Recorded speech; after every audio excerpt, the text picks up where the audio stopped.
Hi guys, it's Dina here. How's it going? You know what? I got something to tell you.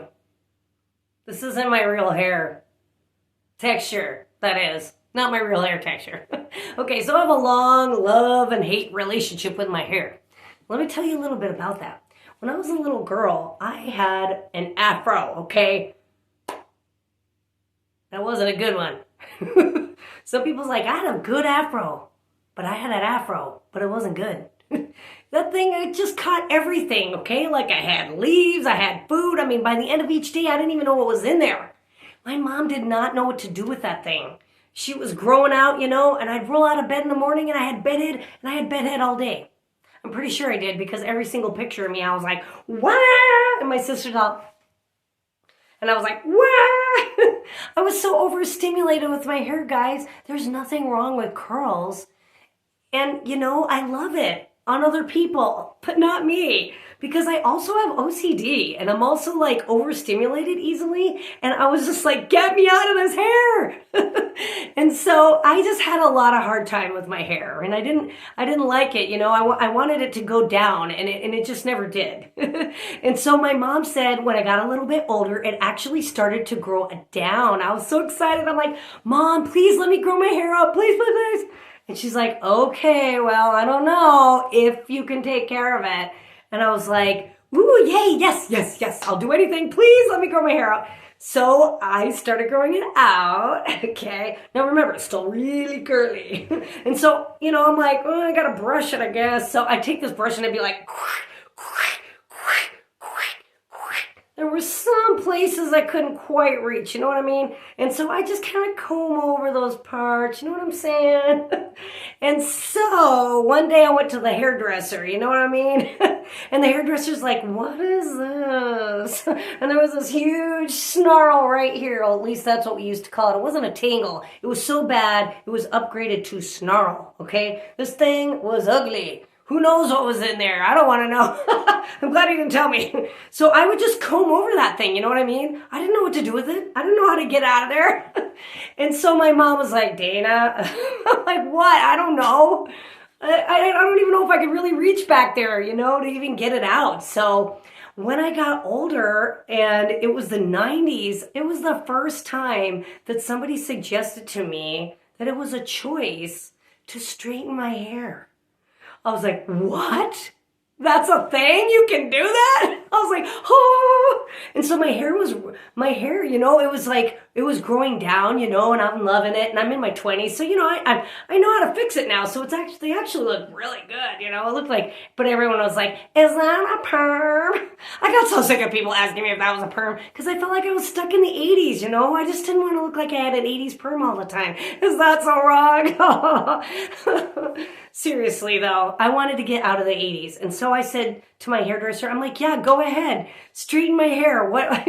I'll try it, Like I didn't even believe you could actually get through it, Before I had kids, my hair was super thick and the curls were just big. And it looked like a perm. It looked like a perm. And then he straightened it, and the thing that was totally weird, I turned around, I'm like, oh my gosh, is that my hair? I mean, it looked like he put a wig on me. For one thing, my hair started out here, and then when he straightened it, it was like down to here. I was like, what? I'm like, it got a lot longer. This is cool. And I could go like this. I could run my hands through my hair. I could never do that before. And the other thing that was cool is at the end of the day, there wasn't all this weird stuff in there. So that was a win-win, right? Okay. So guys, that is a sample of my comedy. I hope you thought it was fun. Hope you laughed with me about my crazy hair. Yeah. And so nowadays, I only straighten my hair, I would say once a month, just to get a break from my crazy hair, because it's still big and it's still poofy and it's still really dry. And I call it my troll hair. And so people know that. And one day I'll get a picture of me in troll hair mode, because that is like super fun. It's like, it still gets really big and poofy. You should see me in the morning. It's like, what? It's like old memories all brought back. Just come rushing back when I look in the mirror every morning. It's just So this is just a little break from the troll hair. But anyway, I hope you had fun laughing with me. The whole point of laughing is to bring joy, right? And the whole point of me telling you my silly story is to make you laugh and bring you joy this Christmas. And so that's why I decided that this winter that I was going to do Humor for Hunger. Because I don't know if you guys know this or not about our family, but Joe's work hours get depleted significantly. And right now, we're the only sponsors to our orphanage in Uganda. There's a huge story why we support Uganda. Why Uganda? That's another video for another day. I actually need to make that, and I haven't done that yet. But most importantly, we have been serving Patrick Mwesigwa, and his name on social media is @JetSkyOfficial. So if you see me tagging him all the time, that's why. He's like my nephew. He's like 27 or something. Just a young man of God. Incredible. 2 of his songs are going to be in one of them. Okay? So you are going to want to hear this guy's voice. Okay? You know, I posted his music a couple times before. He is incredibly talented. A super fun, loving, spirited guy. And we are doing a comedy and variety act show. Our family is.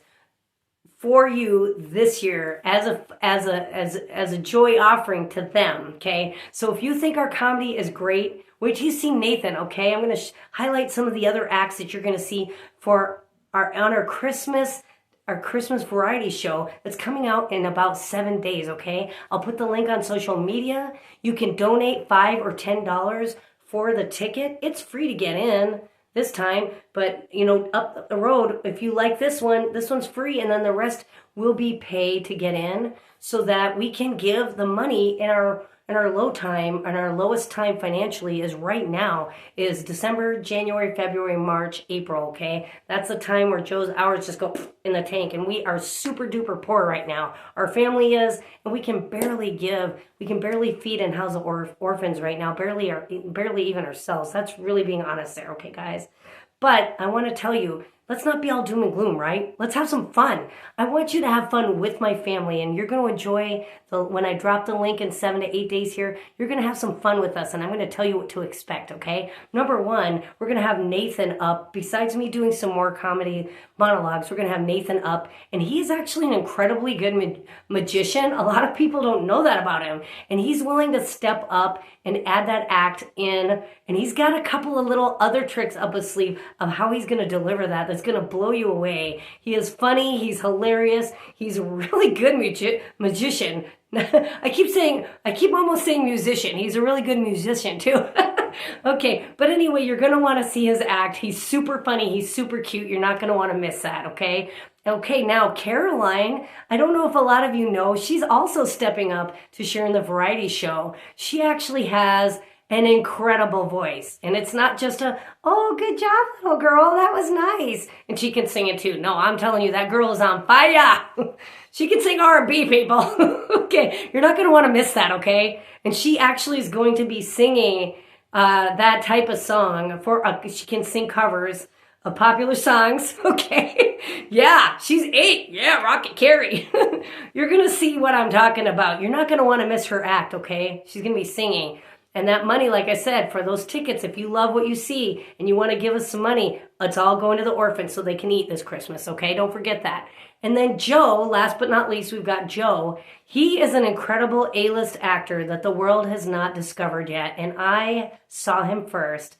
I know what he's made of. He's in my movie first, and don't you forget it. When you see one of them, he plays himself in the film, actually, but he still had to dig deep to make that happen, and he made it happen on that screen. You're going to be so moved with what he does and says. He has so many amazing lines in the film. You're going to love him in that, but you're going to see some other stuff that he didn't get to do in the film that he's going to do just for you guys for our first Christmas variety show. So this is a real thing. It's a real show. We're going to start doing this quarterly now so that we can raise much needed funds and have a lot of fun doing it, okay? And so that's why we just wanted to turn our talents and offer you guys some fun, wholesome, squeaky clean entertainment to enjoy this Christmas and also feed and house the orphans in Uganda, okay? So if you're on board with that, look forward to our link. We look forward to entertaining you, okay? And have a Merry Christmas, and I'll see you guys in a few more days. Bye!